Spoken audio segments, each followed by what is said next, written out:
National Weather Service in Milwaukee Sullivan has issued a severe thunderstorm warning for northwestern Walworth County in southeastern Wisconsin, northeastern Rock County in south-central Wisconsin, until 8:30 p.m.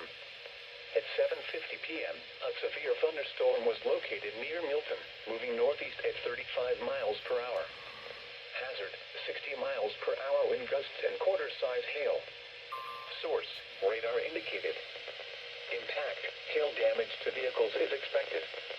Expect wind damage to roofs, siding, and trees.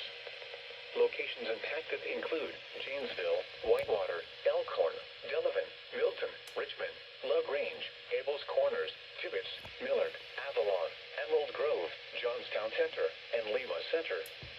Remain alert for a possible tornado. Tornadoes can develop quickly from severe thunderstorms. If you spot a tornado, go at once into the basement or small central room in a sturdy structure. For your protection, move to an interior room on the lowest floor of a building.